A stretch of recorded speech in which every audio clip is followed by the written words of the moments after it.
I don't think tariffs is the main problem with the US. What is? I think democracy is the main problem. Hello and welcome to One Decision. I'm your host, Christina Ruffini, with Sir Richard Dearlove. Last week, we went to Warsaw for the Warsaw Security Forum in Poland, where we spoke to several European and American leaders about a range of security issues, including the state of the war in Ukraine and what Russia's recent aggressive actions in Europe really mean for the rest of the world. One Decision was an official media partner of the conference and talked to a lot of different leaders about the situations. Today, we're going to conclude our coverage of the forum with an exclusive interview with Pascal Lamy. He's the former Director General of the World Trade Organization. As we know, in addition to security, tariffs and the U.S.'s current economic policies are also on a lot of minds of world leaders. So we asked him about the impact of those actions, about China's role in global trade, the threat of European security on the global economy, and why he believes Brexit was a mistake. Let's take a listen. Welcome to One Decision. I'm here. I'm Christina Ruffini. I'm here, of course, with my co-host, Sir Richard Dearlove, and our guest right now is Pascal Lamy, who is the former Director General of the World Trade Organization and has many, many other titles and roles, which we will get to in a second. But look, the first thing I want to ask you, sir, first of all, thank you for being with us. And I just want to ask you, tariffs. How we feeling about America's tariffs? What are your opinions, and is this going to work? Well, we have a tariff problem with the US. I think you're not alone in that, yes. And the US president has a tariff problem with everybody. It's a long list, yes. This being said, the US is 13% of world imports.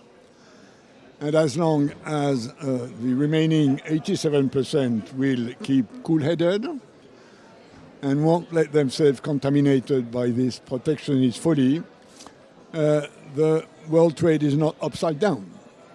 There is a bilateral problem between the US and those who trade with the US.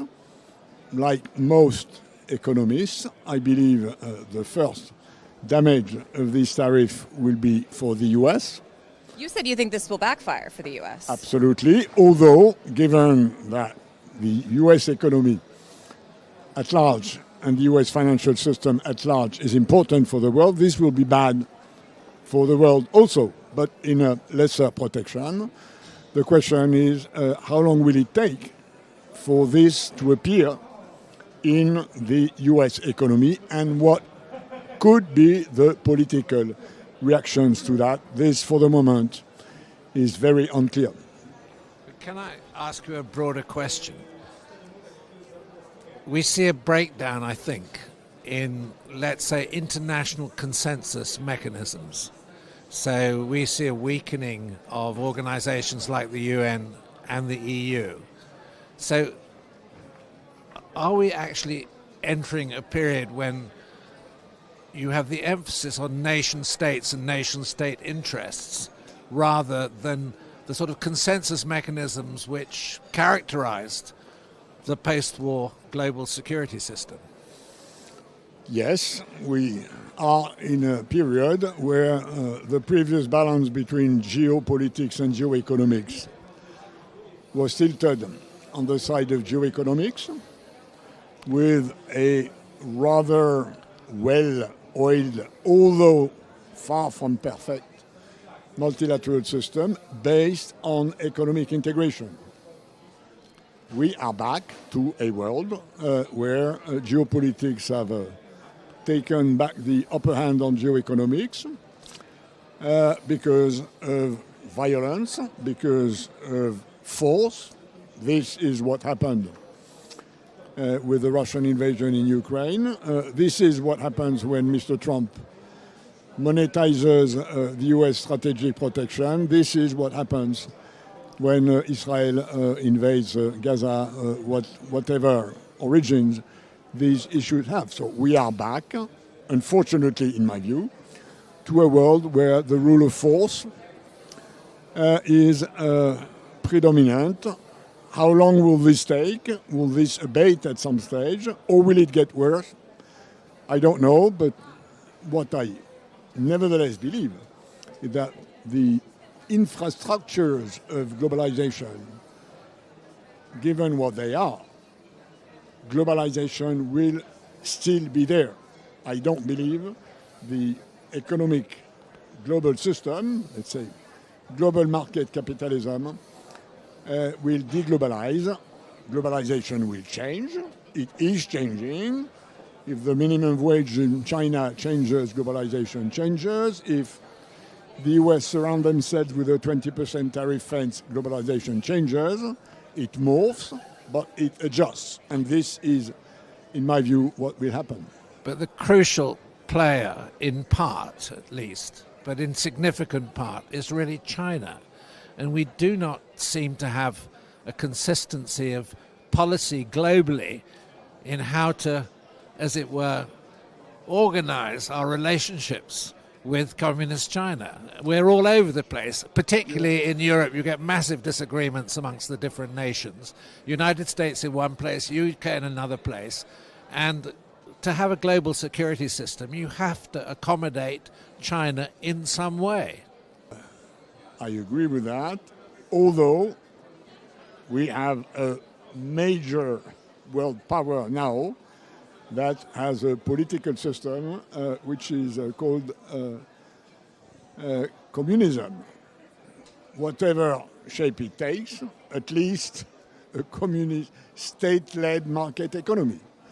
On the other side, we unfortunately have a US which seems to be drifting away from democratic standards, and that's a big worry for us in Europe. It's a big one for us in the States, too, to be clear. Continue. I hope so, but I don't see a lot of signs of that at this stage. As a European, I'm among those who sometimes would like the checks and balances to work as I was told at school. A little better. They would work, but for the moment, that's not the case. So you're absolutely right. If we have a China which remains what it is and a US that drifts away from democracy, Europe will have to cope with that. And it is a big challenge, notably given the fact that for the last 50, 60 or 70 years, we've benefited from a sort of free US strategic protection, which Mr. Trump now monetizes. You now have to pay for the US protection, and that's a big change. And I think this will lead to the EU taking more of its own responsibilities for defense, although it will take a bit of time. Do you think it was a mistake to let China into the WTO? No. Whatever danger you believe China represents for us, and there are many different views on that, I fundamentally believe that a globalized China is much less dangerous than a non-globalized China. My knowledge of history shows that autarkic powers are much more dangerous than economically open powers. You mentioned European defense or European defense policy. I mean, personally, I'm a big believer in European defense, but I'm very skeptical about the ability of Brussels to run successfully a European defense policy. How would you, as it were, mix NATO with that? And I'm thinking of organizations like PESCO and, the other bits of European defense. And I'm sure you're aware that in the UK there is significant skepticism, although not entirely, about this issue. Because it seems to me getting the security of Europe right in the current climate is probably our most pressing geopolitical issue. I agree with that. And I've been involved in European matters for now more than 40 years, since I joined Brussels as Chief of Staff of Jacques Delors on the 1st of January 1985. That's a very long time ago. and that's something of a conversation which for a long time was a totally conceptual one. The ones that have made this conversation a real one are Mr. Putin and now Mr. Trump. EU now has to realize that there is a formidable threat on its eastern side, and what happens in Ukraine is the evidence of that. And we have good reasons to believe that the US might monetize so much their protection that we'd better have our own at the end of the day at a lower cost for us. Now, But this will take time. Of course, the UK has to be part of that. But I've always thought Brexit was a huge mistake, like two-thirds of my British friends, if you look at polls. And the reality is that in what really matters for the future of European integration, starting with defense, the UK has to be part of the game. So I have absolutely no doubt of that. Now, this why being is said, Monsieur it's Macron true, not it's excluding the UK from the European Defence Fund then? As we all know, there are two countries in Europe who knows what a battlefield in the 21st century is, UK and France. I agree. Poland is joining. Yeah. Ukraine will be the strongest military power if and when this war ends on its eastern border. So this will change, but it's coming. Whether it's coming quick enough to help us making sure that Ukraine won't lose remains an open question. What do you think the plan B is for European economies, for global economies, if the U.S. does not change its minds about this isolationist tariff policies? What is the plan B? You said you think the WTO and Trump can exist in the same world. What does that look like? I don't think tariffs is the main problem with the U.S. What is? I think democracy is the main problem. If the U.S. were to turn to illiberalism, we have some ground in Europe at this stage for negative repercussions to come to us. We already have a number of forces which are of an illiberal ideology. Let's say 20-25% of European public opinion today would not be unpleased like a Trump regime. So that's problem number one. I mean, we have AFD in Germany, we have a far right in France. Absolutely. Yeah. This is problem number one with the risk of contamination. The second big risk of contamination is on debt. US is a relatively small trade power, but it's 50% of world finance. So if the big, beautiful budget would lead to a debt shock, then we Europeans would be contaminated, as we were, by the way, in 2008 with the subprime crisis. The third big threat is Ukraine, and tariffs, in my view, only comes on the fourth place. You talked about, when we were talking about economic concerns, tariffs, you said your bigger concerns for the U.S. are democratically in nature. But Sir Richard was also talking about kind of the degradation of multilateral institutions. And I'm wondering, as you see this U.S. kind of step away from some of these global leadership positions on democracy, on human rights, on even prevailing economic wisdom, do you think Europe is prepared to step up and take that leadership role? Is that something Europe is able, capable, and willing to do? I think Europe will have no choice. European integration is about interests and values which we have in common, which we believe in this world of 50 years ago. We thought we had to do that together in order to be stronger. I think what was true 50 years ago is 5 or 6 or 7 times more true today. So I have no doubt that if Europe wants to remain with its identity, with its way of living together, which has to do with this very specific mix of values and interests, yes, Europe will have to step up its game. Now, whether this is happening or not, I can see signs of that.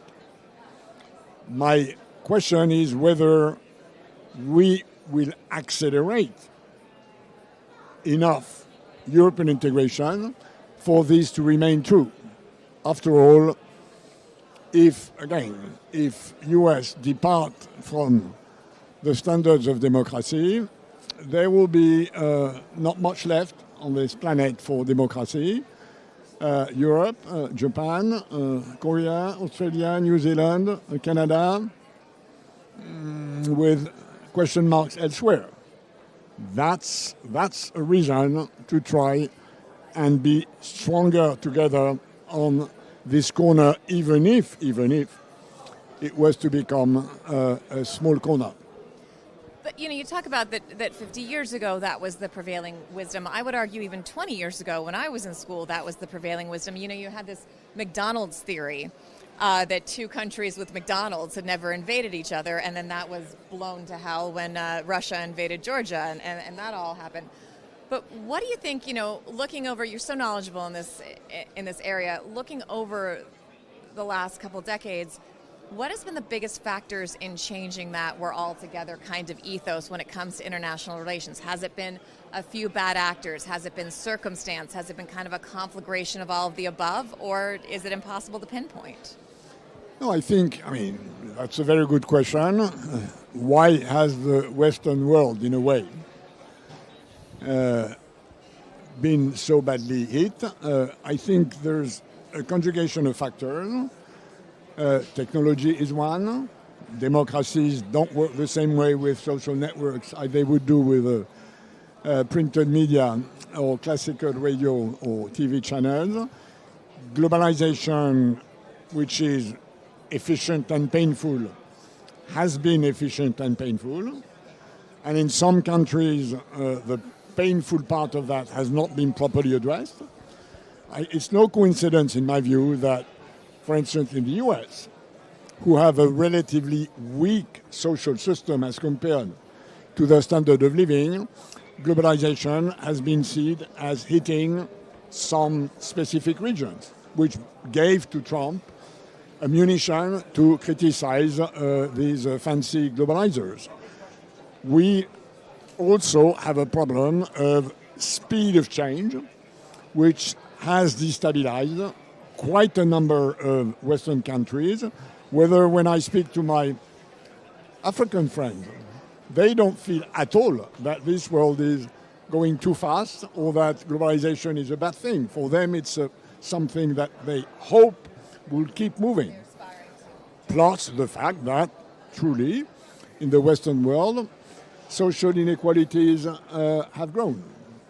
The inequality between countries has shrunk, but within countries, whether you look at revenues and even more, whether you look at wealth, there is an obvious issue in the way global market capitalism has been regulated, and I'm still on the view that we need to work on global capitalism in such a way that the pain it entails for the price of innovation and progress needs to be better considered and better treated. A final question about Europe, where you clearly still spend maybe a majority of your long and brilliant career. You mentioned European integration. Are we talking about more intense economic integration, or is political integration still on the cards? But do both go hand in hand? We need to keep integrating economically, including, for instance, in defense. Yeah. And this is not possible without a higher degree of political integration.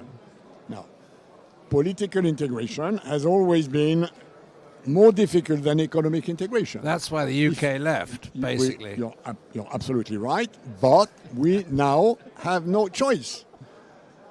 Again, political integration was a sort of dream that would be the cherry of the cake of economic integration. That's not true anymore. You cannot today, the way the world is going, separate economic integration and political integration. So, in a way, we have to cope with this anthropological difficulty, which is that we now have to share more of our dreams and nightmares, which is what a European defense policy is about. And that's something that's new, in a way. We need to merge more mentally than before. This is what European integration, political integration, is about. Not that it's something that we should dream of, like the founding fathers, but something that has become necessary if we want Europe to survive. And Delors used to say, and it's at the time I'm not sure what he meant, but he used to say Europe has a choice between survival and decline. Well, that's where we are. I think we're all making that choice every day these days. Mr. Lamy et Dearlove, merci mille fois, and thank you so much for joining us. Pleasure. That was Pascal Lamy, former Director General of the World Trade Organization. Thank you for being with us, and thank you to listening to One Decision. This, of course, wraps up our coverage from the Warsaw Security Forum, at least on the feed. But, of course, we've got a lot more over on our YouTube page, so please go check it out. We also have a really important conversation with Ukrainian prisoners of war, an interview with the special representative for the stolen children of Ukraine, and many, many more. I'm Christina Ruffini. Thanks so much for listening.